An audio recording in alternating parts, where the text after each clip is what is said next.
본문 말씀은 열왕기상 8장 37절부터 함께 보시겠습니다.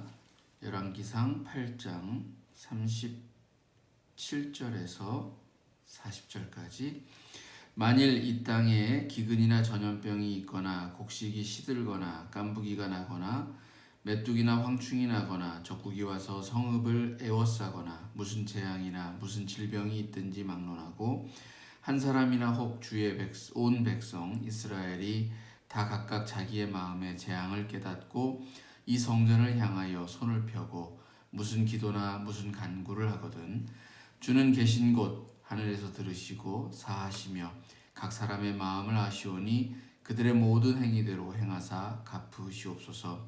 주만 홀로 하나님의 마음을 다 아심이니이다. 그리하시면 그들이 주께서 주의 조상들에게 주신 땅에서 사는 동안에 항상 주를 경외하리이다. 아멘. 세계사를 바꾼 전염병 13가지라고 하는 책에 보면 제니퍼 라이트라고 하는 사람이 여러 가지 세계사 속에서 등장했던 역병들 13가지 정도를 다루면서 그 역사적 맥락 속에서 전염병이 발생했을 당시의 상황과 또 전염병이 창궐했을 때 생긴 일들 그리고 이를 어떻게 대처하여서 극복해냈는가를 소개를 하고 있습니다. 그러면서 이 전염병을 퇴치하는 데에는 무엇보다 지도자의 역할이 매우 중요했다라고 하는 이야기를 합니다. 그래서 그는 충고하기를 국가 지도자를 뽑을 때 반드시 전염병 대처 능력을 검증하라. 곧 분별력이 있고 침착한 지도자를 뽑으라. 이렇게 충고를 합니다. 하지만 과거나 현재나 그 위기를 극복하는 일이 어디 지도자 한 사람에게만 달린 문제이겠습니까? 지도자와 좋은 제도 그리고 잘 정비된 시스템과 그것을 실천하는 국민들의 각자의 역할이 이게 정말 잘 조화롭게 이루어질 때에 비로소 좋은 효과와 결과를 내는 것입니다.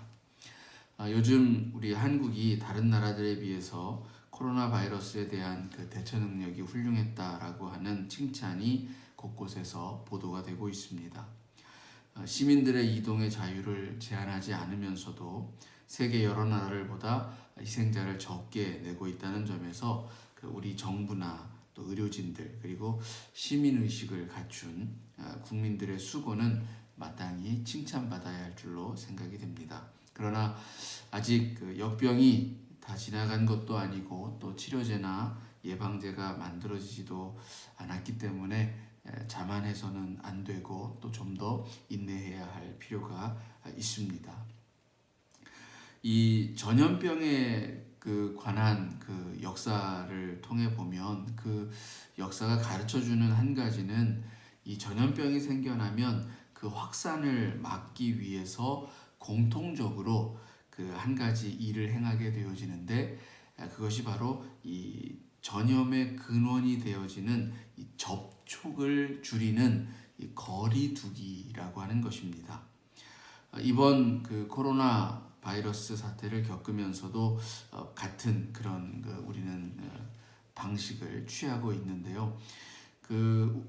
오늘날 지금 현재 우리는 다른 무엇보다도 의도치 않게 이 반강제적으로 거리두기를 하고 있습니다. 이는 전염병의 약화, 그러니까 전염성을 좀 더 약화시키기 위한 어쩔 수 없는 그런 조치라고 할 수가 있습니다. 나 한 사람의 무분별한 행동이 타인의 생명을 앗아갈 수도 있고 또 반대로 누군가의 그릇된 행동 하나가 또 나와 나의 가족의 생명을 또 앗아갈 수도 있기 때문에 그런 점에서 우리는 서로가 서로를 배려하는 그런 조심이 필요합니다. 우리는 이 전염병이라고 하는 뜻하지 않은 상황 속에서 자기 자신이든 타인이든 저 혼자서 조심한다고 되는 문제가 아니라 서로가 서로를 배려해야 하는 그러한 삶의 자세만이 결국 우리를 이 질병의 전염성으로부터 구원한다라고 하는 사실을 알게 되었습니다. 우리가 보통 병원균을 이렇게 갖고 있으면 타인과 함부로 접촉을 해서는 안 됩니다. 병원균이 내 몸에서 떨어져 나가도록 약도 먹고 주사도 맞고 운동을 하면서 이 건강을 회복하려고 노력하는 한편 병을 옮기지 않도록 다른 사람과의 접촉을 최대한 줄이도록 그렇게 유의해야 하는 것입니다. 그래야 우리 몸에 악한 균이 있을 때 우리들 사이에는 어쩔 수 없이 이 거리가 생겨나는 것입니다. 서로를 피하게 되고 심지어 단지 전염되었다라는 이유만으로 증오와 폭행을 당하는 그런 일이 발생하기도 합니다. 육체에 병이 든 것도 슬픈 일인데 그런 일까지 겪는다라고 한다면 아마 억울하기가 그지 없을 것입니다. 이 전염병으로 인해서 인간들 사이에는 자연스럽게 육체적인 또 심리적인 거리가 생겨나는 것입니다. 바로 그와 같은 일들도 생각해 보면 우리 사이에 생겨난 이러한 거리감 때문이라고도 말할 수 있는 것입니다. 그런데 육체에 전염병이 든 것과 유사한 형태를 보이는 영적 질병도 우리는 생각해 보아야 합니다. 성경은 우리가 죄와 악을 품고 있을 때 그 영이 병들었다라고 표현을 합니다. 우리가 죄와 악의 균을 품고 있고 그것이 아주 강한 전염성을 갖고 있다면 어찌해야 하겠습니까? 차라리 이 육체적인 질병은 누군가 정말 이렇게 안타까워라도 하지만 이 영적 질병은 사실상 대부분 우리의 스스로에게 그 책임이 있습니다. 성경은 죄악이 우리의 영혼을 병들게 하며 심지어 영적 사망에 이르게 할 수 있을 뿐만 아니라 또 타인들을 쉽게 이 죄악으로 전염시킬 수 있는 그런 성질을 갖고 있다라고 말하고 있습니다. 그래서 악은 그 모양이라도 버리라고 말씀하신 것입니다. 죄악을 끌어들여서 내 영혼을 숙주로 삼게 한 그 책임이 우리 자신에게 있다라는 것입니다. 우리에게 죄와 악의 병원균이 있으면 그 육체의 전염병이 사람과 사람 사이에 이 거리를 내는 것과 마찬가지로 하나님과 우리 사이에 거리를 냅니다. 성경은 분명하게 말씀하시기를 하나님과 우리 사이에 거리가 생겨난 것이 바로 우리의 죄 때문이라고 그렇게 말하고 있습니다. 그런 의미에서 이 거리가 두어진다. 다시 말해 거리두기라고 하는 것은 하나님 세계의 본질과는 다르다는 것입니다. 인류와 하나님 지으신 이 세계의 본질은 서로 사랑과 애정의 접촉이 빈번하게 일어나는 풍성한 이 생명의 공간이라는 것입니다. 그런데 그 세계가 역병과 죄악으로 인해서 강제적인 분리를 경험하게 되었습니다. 어쩔 수 없이 행해야 하는 이 거리두기를 우리가 평생 지속한다면 과연 여러분 좋으시겠습니까? 코로나 사태가 생겨나기 전에는 이 거리를 둔다라고 하는 의미는 그리 긍정적인 뜻이 아니었습니다. 본래 사람과 사람 사이에 거리를 둔다라고 하는 것은 서로에 대한 신뢰가 탐탁지 않거나 혹은 연인과 부부 사이에서 애정이 식어서 이 마음이 멀어지는 상태를 의미합니다. 신뢰와 사랑이 있다면 이 거리가 생겨날 리가 만무하죠. 믿을 수 없고 사랑하지 않기 때문에 같이 있기 싫어지는 것입니다. 좋아지고 사랑하면 떨어지기가 싫은 거죠. 우리들 사이에 싫어지고 미워지고 그래서 거리가 생겨나면 그 관계가 만들어내는 삶이라고 하는 것은 금방 지옥이 됩니다. 그래서 종종 그 관계를 완전히 끊어내 버리기도 하죠. 죄악도 마찬가지입니다. 처음엔 하나님과 우리의 사이에 거리가 생겨나고 그러다가 결국 하나님과 완전히 관계가 끊어지고 마는 안타까운 일도 맞이하게 되는 것입니다. 본래 하나님 세계의 존재들은 사랑함으로 서로를 그리워하게 되어 있습니다. 하나님의 창조적 섭리라고 하는 것은 서로 어울려서 부대끼며 살아가는 그런 삶이었습니다. 사람과 사람이, 사람과 다른 생물들이, 사람과 또 다른 자연들이, 동물과 동물들이, 그렇게 모든 이 우주 만물이 함께 어우러져 살아가는 것이 하나님 나라와 그 세계의 본질이었다라는 것입니다. 그런데 우리의 죄악이 하나님이 지으신 자연을 소외시켜서 멀어지게 하였고, 우리의 불의함이 온갖 차별과 분열을 낳았습니다. 그런 세계는 결코 행복할 수 없다라는 겁니다. 한 달 넘게 이어지는 이 강제 격리로 인한 마치 이웃과 이 자연에 대한 아무런 접촉이 없는 그런 집 감옥에 갇힌 삶이 여러분 행복하십니까? 많은 사람들이 이렇게 집 밖으로 날씨가 이렇게 햇볕이 좋은 날에는 나오고 싶어 합니다. 사랑하는 사람과 팔짱을 끼고 또 좋은 이웃들과 만나서 차를 마시며 대화를 나누고 그런 일상을 너무나도 행복해하는 것입니다. 그런데 그러한 것들이 반강제적으로 금지된 지금 과연 우리는 행복하다 할 수 있겠는가 하는 것입니다. 우리는 다시금 회복하여야 합니다. 그리고 서로가 사랑으로 어울려서 살아야 합니다. 그러자면 우리들 사이에 이 거리가 생겨나게 만들었던 죄악과 불의를 떨쳐내야 합니다. 코로나 사태에서 이 아이러니한 사실은 인류에게 닥친 이 전염병으로 대부분의 이 제조 공장들이 문을 닫으니까 하늘이 맑아지고 미세먼지가 줄면서 기후 환경이 매우 좋아졌다라는 것입니다. 오늘날 우리가 살아가고 있는 이 삶의 공간을 위협하는 것은, 그러니까 질병을 일으키는 그 병원균을 덕지덕지 묻히고 있는 것은 다른 어떤 것도 아니라 결국 바로 우리 자신이라고 하는 사실을 새삼 깨닫게 되는 것입니다. 우리가 우리 몸에 있는 병원균과 같은 이 죄악을 회개하고 떨쳐버려야 합니다. 그런데 그것을 떨쳐버린다 하더라도 다시 비위생적이고 더러운 죄악의 삶을 반복하면 언제든 전염병은 다시 생겨날 것입니다. 다시 말해서 변화와 거듭남이 없이는 과거의 죄악을 반복하는 한 이 육체의 전염병처럼 영혼의 질병도 계속해서 찾아올 것이라는 것입니다. 코로나라고 하는 이 역병도 때가 되면 물러나게 될 것입니다. 당분간은 어쩔 수 없이 우리가 거리두기가 필요합니다.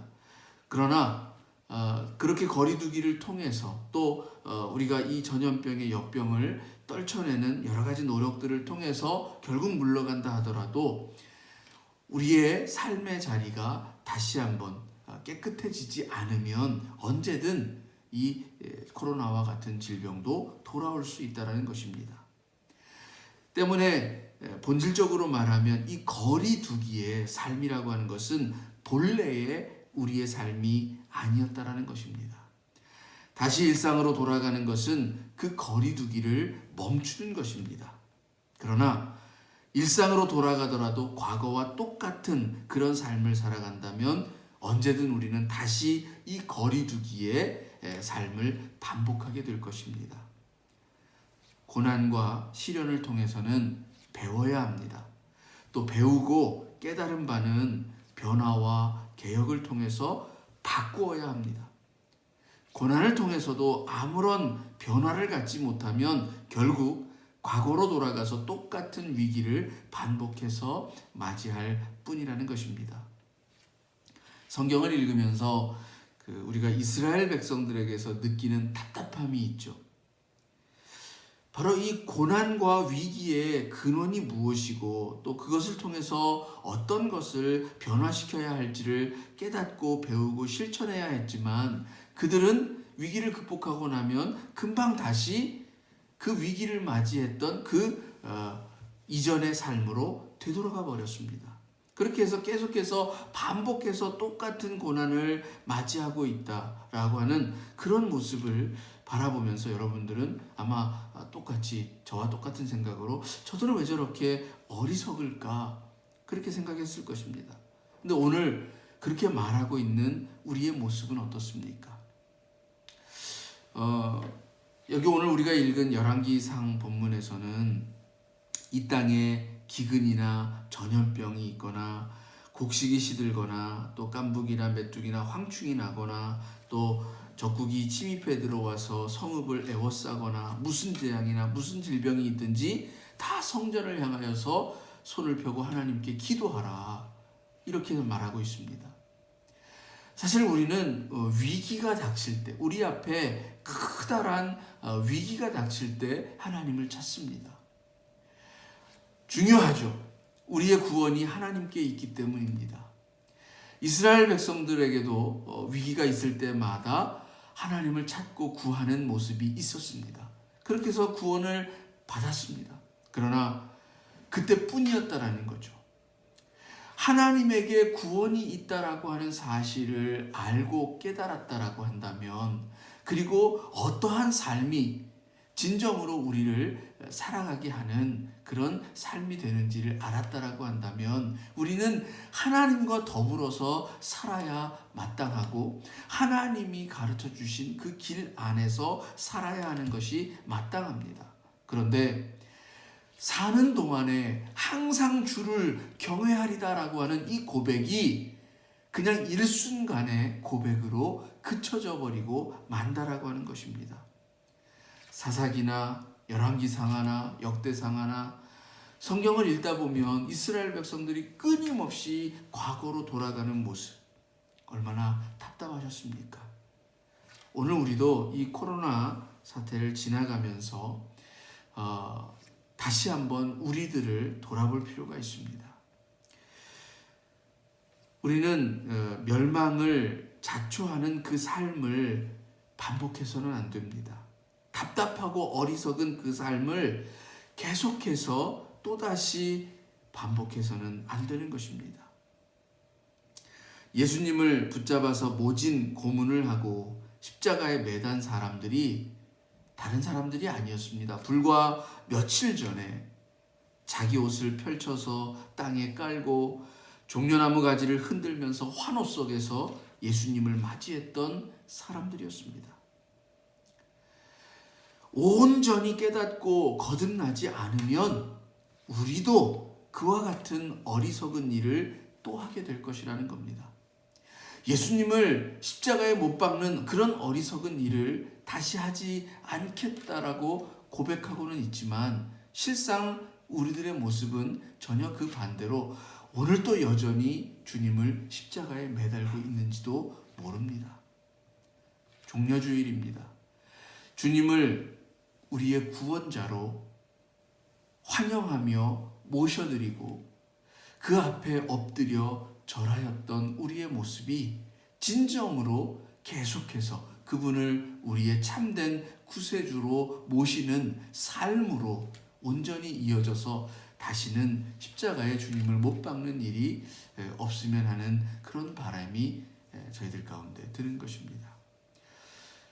코로나를 잘 이겨내시고 또 그 이겨내심 가운데서 깨달은 바들을 우리의 삶에서 다시금 실천하면서 우리에게 거리가 생겼던 모든 것들과 이제 다시 함께 어우러져서 기쁨으로 끌어안고 살아가는 그 삶의 세계를 계속해서 유지하고 지속할 수 있는 저와 여러분이 되어지기를 주님의 이름으로 축원합니다. 기도하시겠습니다. 하나님께서는 이 땅을 창조하시면서 우리가 더불어서 어우러져 살아가기를 바라셨습니다.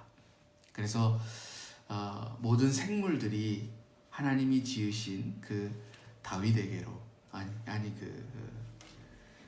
아담에게로 나아가게 하셨고, 아담으로 하여금 그들에게 각자의 이름을 짓도록 그렇게 하셨습니다. 하나님의 창조의 섭리가 그러할진데, 오늘 우리는 우리의 죄악이, 또 우리의 잘못된 삶과 불의함이 사람과 사람 사이에, 또 사람과 자연 사이에 이 많은 거리를 내게 만들었다라는 사실을 깨닫게 되어집니다. 하나님 불쌍히 여겨 주옵소서.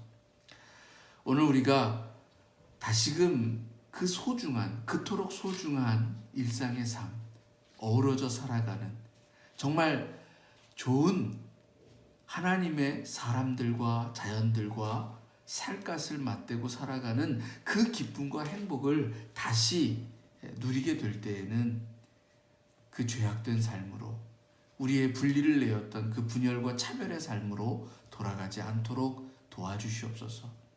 오늘 우리가 이 거리두기를 하면서 느끼는 이 답답함과 고통스러움을 다시 반복하지 않도록 주님 역사하여 주시옵소서. 이 땅을 살아가는 수많은 이들이 하나님 안에서 올곧게 깨닫고 정말 온전히 거듭남을 통하여서 주님 앞에 바로 설 수 있기를 원합니다. 종려주의를 맞이하면서 우리 주님께 예배를 드립니다. 하나님을 환영하였던, 우리의 구세주로 맞이하였던 주님을 오히려 십자가에 못 박았던 그 어리석음을 반복하지 않게 하여 주옵소서. 우리가 온전히 볼 수 있기를 원합니다. 참 구원자 되시는 하나님을 제대로 볼 수 있기를 원합니다. 그리하여 왕으로, 구원자로 모셔드린 그 삶을 진실로 온전히 계속해서 살아낼 수 있도록 도와주시옵소서. 주님에게서 등을 돌리는 어리석은 일이 저희 가운데 일어나지 않게 하옵소서. 주님 앞에 다시금 엎드려 종려나무 가지를 흔들며 환영합니다. 주님 오시옵소서. 우리 가운데 오셔서 하나님의 의를 나타내시고 하나님의 사랑을 선포하여 주시며 모든 질병과 모든 어려움과 위기를 지나가게 하옵소서. 오늘도 주의 성전을 향하여서 간절히 이 위기가 지나가기를 바라는 수많은 백성들의 기도와 간구를 들어주시옵소서. 우리 주님은 오늘도 주의 백성들을 사랑하시사 주를 향하여서, 주의 성전을 향하여서 손을 들고 간절히 외치는 그 기도를 외면치 않으시고 들으실 줄을 믿습니다. 이제 우리가 다시금 주님 앞에 고백드립니다. 나의 평생에 항상 하나님을 경외하는 삶을 살아가겠습니다. 그리고 이 고백이 변치 않도록 하나님께서 항상 지켜 인도하옵소서. 예수님의 이름으로 기도드립니다. 아멘.